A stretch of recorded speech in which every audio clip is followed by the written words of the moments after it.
Diddy's attorney, Mark Agnifilo, has dropped a chilling warning. He says Diddy's very life could be at risk if he's placed back in the general prison population. Reports claim Diddy is begging for bail, terrified after word spread that several inmates are plotting against him. The reason? His long history of abuse against minors. Former wardens and even federal prosecutors confirm the danger is real. Diddy has officially become a marked target. Combs isn't the only famous inmate to be housed there. We had Sam Bankman-Fried there, R. Kelly, Ghislaine Maxwell. They were all inmates there. Sean Combs is being kept away from the general inmate population. You say his fame makes him a target. Yeah, sure. And not necessarily at the MDC only. I mean, anywhere. Yes. In my humble estimation, his life, his safety is in jeopardy in any correctional lockup right now. If it is true, as reported, that he is housed in the special housing unit, it's important to note that the special housing unit is a lockdown, 24-hour lockdown unit. The MDC Brooklyn is a high-rise. The vast majority of the floors are general population floors. But the special housing unit is a 24-hour lockdown facility. So this is for Mr. Combs' protection. His incredible worldwide celebrity combined with the allegations, the charges now, and indictment, of course, of acts of violence against women make him a very attractive target. All right. Obviously, they need to safeguard him. This is a man accustomed to the very finest. He was arrested at the Park Hyatt Hotel in New York City, known for its luxury suites and exceptional food and wine, where one-bedroom suites start at $3,000 a night. Diddy's lawyer, Mark Agnifilo, paints a brutal picture of the Metropolitan Detention Center in Brooklyn, New York. He says the place where Diddy is locked up is nothing less than hell. And soon, Diddy is expected to be moved into the general prison population, a transfer that experts warn could put his life in even greater danger. After 3 failed bail requests and even a $50 million house arrest offer turned down, Diddy is now breaking down mentally. His legal team promises to push for bail once more, but whether freedom will ever come is still uncertain. Made a bail appeal to Judge Carter. It did not go our way. The fight continues. We're not giving up by a long shot. I told Mr. Combs I'm going to try and get his case to trial as quickly as possible. I'm going to try and minimize the amount of time he spends in very, very difficult and I believe inhumane housing conditions in the special housing unit of the Metropolitan Detention Facility. And I'm going to do everything that I can to move his case as quickly as possible. I understand that the government has a great amount of electronic devices that they have to download and provide to me, but everything's on the government's timetable, nothing's on the defendant's timetable, and they're going to have to accommodate me and him and give us a quick trial, and I'm going to be pushing for that. He's ready, he's focused. He has been ready to defend this case since he first found out about this case. Nothing has changed from his perspective.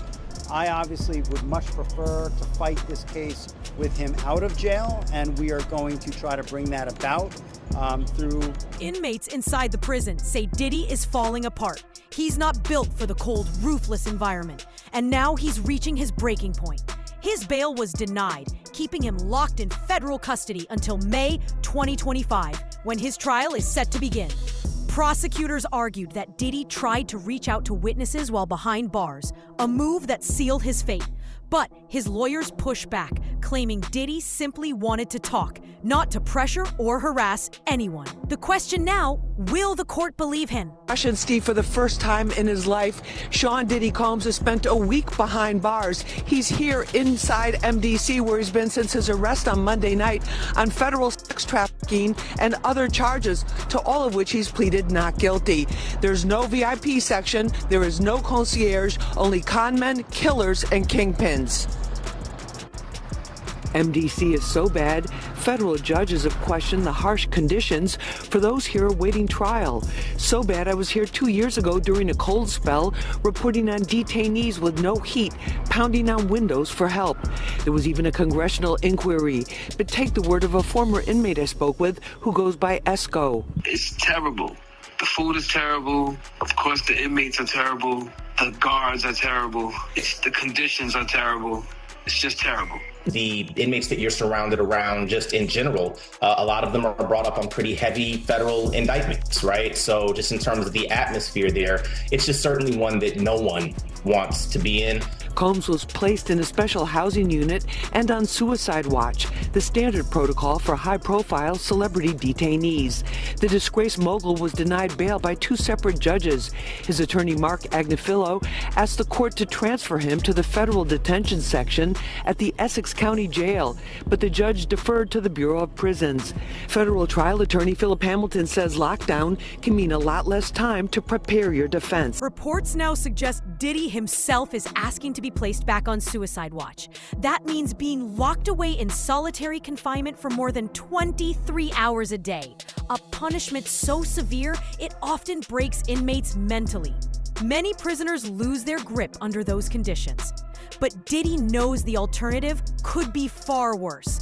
In prison, the moment word spreads that an inmate carries the label of a pedophile, survival becomes almost impossible. For Diddy, isolation might be the only way to stay alive. So breaking news right now, Larry, I am just getting word. People magazine says it's got a source on the inside that tells them that P. Diddy's on suicide watch tonight. Do your sources confer the same information? Are they saying it was possible? Hey, real quickly, all that commissary stuff, he's not getting any of that because people in the SHU have an abbreviated list. So he's out of luck. No stake for him. Yeah, he is on suicide watch. This guy thought he would have went home. All of a sudden, he didn't get bond. Remember, the first night that he was there, he was like an overnight guest. When they told his bond hearing, now they checked him into the system, and reality has hit him. And I understand that he has a shrink coming by his cell to see him several times a day. And now there's talk about putting him in, it's like a bubble. It's like a cell that has like a plexiglass wall in it where they have inmates watching you. That's actually their job, to keep an eye on the inmates that are on suicide watch. Another error that I guess some warden told you this. There are sentenced inmates there. They're called cadre inmates. They don't have to be white collar inmates, but they're doing maintenance on the building. And the problem why there's a lot of violence there, they have housing units.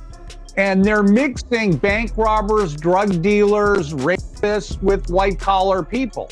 And this is why Diddy, he can't go into a regular housing unit because somebody will take him out for sure. Team put everything on the table.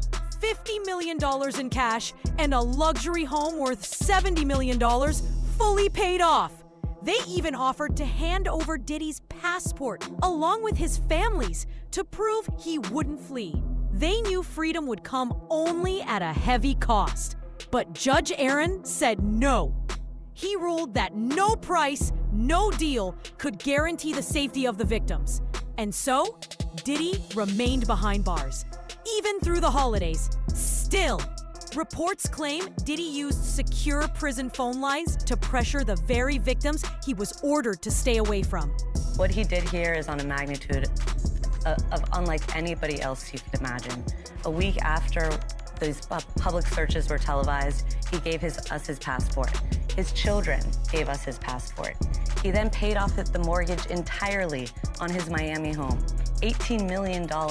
It's instructive that he's gonna have a bail package ready so that if he was arrested, he would have something ready so that he could get out the next day and show the judge he's taking this very seriously, which he is, which is why 12 days ago, Chris, when we thought there's an indictment that may be coming, he flew to New York the very next day. And that's an extraordinary move for a defendant who's been under investigation that he's been aware of for at least 6 months. He has done everything somebody under investigation can do. I can't think of anything else that he could have done. He's fighting. He's fighting, he's innocent, and he's going to be able to show it. What do you think about that counter argument? Because his team has said we're going to put together the proposed bail package, a $50 million bond, co-signed by him, his mom, his sister, the mother of his oldest daughter, and his 3 adult sons. It's going to be secured by the equity in his property in Miami, Florida. Home detention, his passport will be surrendered. The government said that's insufficient. They said, look at the charges, look at the weight of the evidence that I just mentioned. They said they have allegations that he and his associates were trying to tamper with witness testimony last year so that they wouldn't cooperate with the government. What do you take away about who has the stronger argument in terms of bail? Well, I think his counsel has done the best they possibly can. I think bringing him there voluntarily is very smart, starts them out on the right foot. But I think the last thing that you just mentioned, the interfering with witnesses. That's the allegation, yeah. Yeah, if that's true, or I should say, if there's real indicia that happened, I think that might tip the scales in favor of not letting him out. Inside prison walls, Diddy is reportedly breaking down.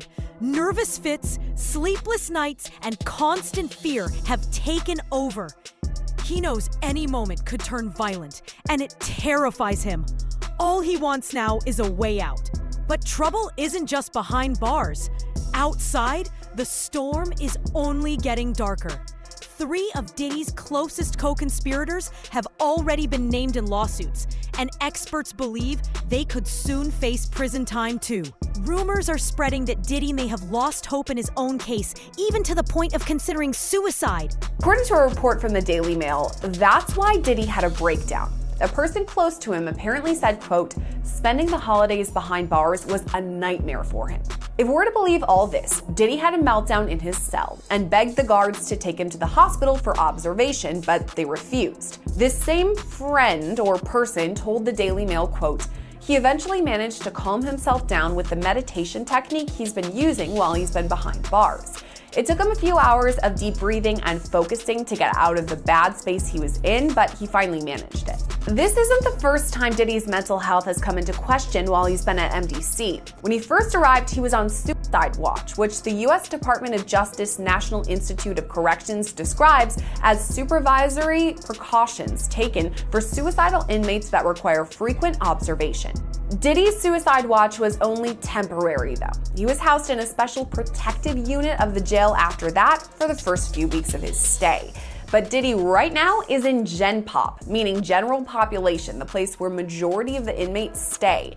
And that's where he apparently had this meltdown over the holidays, at least according to one source. There's really no deal that the U.S. Attorney's Office can offer, and it's certainly not one that Diddy will accept. It would involve decades in federal prison. We're talking about mandatory minimum sentences of 10 years for both the drug charges and the sex trafficking.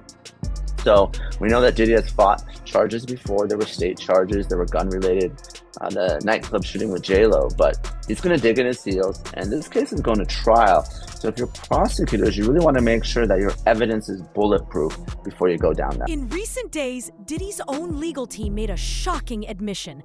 They confirmed the existence of what are being called freak-off tapes.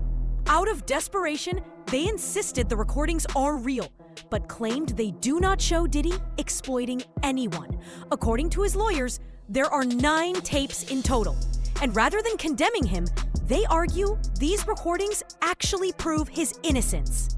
The revelation has only fueled more questions about what's really on those tapes and why they were hidden until now.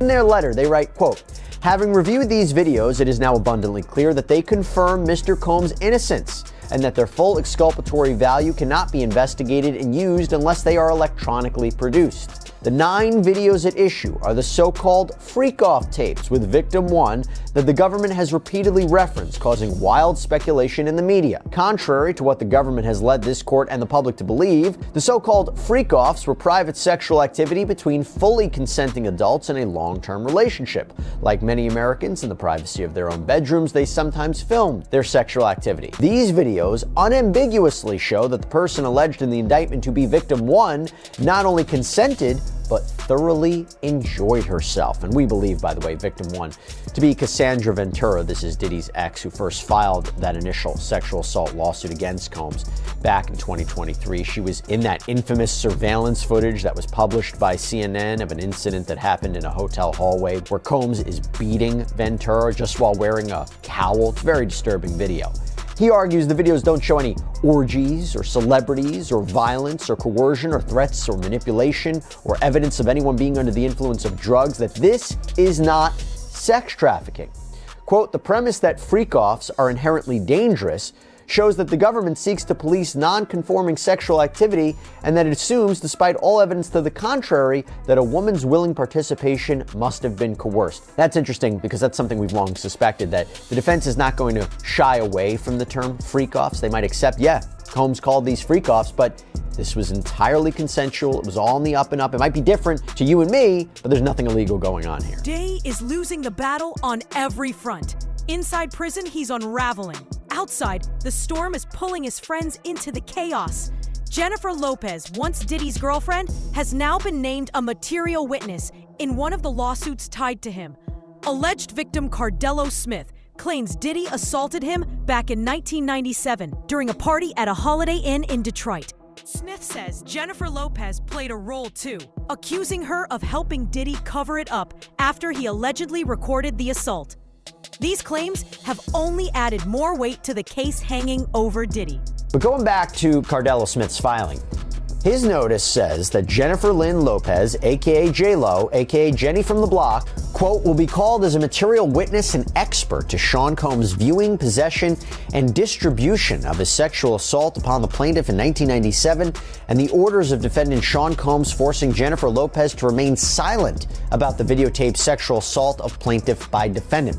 Plaintiff states that the material witness Jennifer Lynn Lopez, also known as J-Lo and Jenny from the Block, was engaged in a relationship with the defendant Sean Combs during 1999 and 2001, and that the sexual assault of the plaintiff was recorded, distributed, and held by the defendant at his New York residence and recording studio. And during the relationship with Jennifer Lopez, she was made privy to this video that was taken by Sean Combs and his employee Kirk Burrows. She, J-Lo, has known this video existed and was in existence and took no action to make it known to anyone in law enforcement, and that she was even questioned by New York Police Detective Derek Palmer about this matter, and that the report will show that her answers to this tape was and still remains a resounding yes to its existence. And again, Cardello Smith writes that he wants to call Officer Derek Palmer as a witness because he says Palmer is the one who questioned Lopez and believes that he will have testimony that could help his case. As I mentioned, Diddy's legal team has called for this entire case to be thrown out. Cardello Smith has filed a massive response to that request that totaled more than 200 pages. Probably half of it was just straight up copies of case law that seems to support his arguments, word for word. It's something out of like a legal textbook. There's so much to slog through, but I kind of want to give you some of the highlights. So first, in addition to the claims of rape and a cover-up, Cardello Smith also claims and alleges that Combs was violent towards his loved ones. At times, Cardello Smith addresses alleged threats against his family. Other times, he says Combs actually caused serious injuries to his brother. His response reads, defendant used threats of murder to force the plaintiff to not bring the case to any court of law enforcement until the homes of the defendant were raided by Homeland Security. The officers who carried out the raid on Diddy's mansion are speaking out, and their words are damning. According to them, Diddy's fate is already sealed. Without revealing every detail, one officer admitted that baby oil and sex tapes were among the disturbing evidence pulled from his home. And that was just the surface. Behind the scenes, investigators say they collected far more than enough proof to keep Diddy locked up without bail as he awaits trial.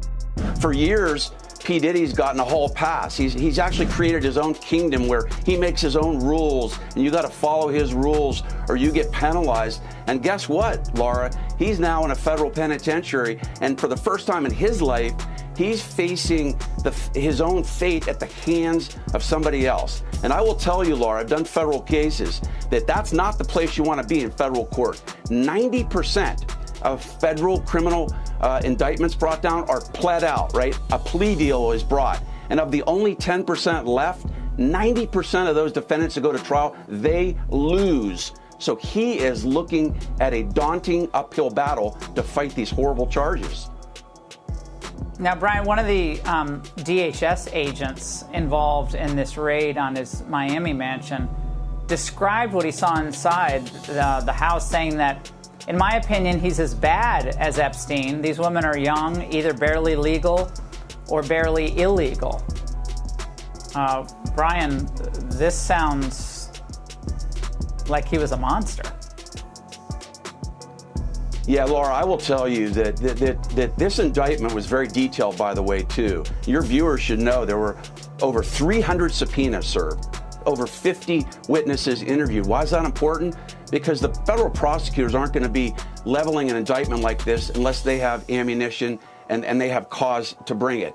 And the core issue at this case, which the feds have to prove, which it's looking like they can, is that P. Diddy essentially controlled these women, that he threatened them with stopping the money that he was paying them, that he spiked their drinks with drugs, that's been alleged in the indictment, and that he basically told them, I'm going to ruin your life unless you engage in these freak offs. And that's really what the prosecutors got to prove. And if you've got some victims coming forward to talk about that, you've got financial records that prove that, travel itinerary that proves that, P. Diddy has very little defense. And I got to tell you, Laura, if this guy wants to fight these charges, he's going to have to step up and walk into a courtroom and talk about it. If he doesn't testify in this case, he is dead on arrival. And that's where things stand. Diddy sits locked away, losing ground, both inside the prison walls and inside the courtroom. His legal battles and personal demons twist darker with every passing day. The walls are closing in, tighter than ever, and every attempt he makes to win back his freedom feels more desperate than the last. As more disturbing details surface, one truth remains clear. This story is nowhere near its end.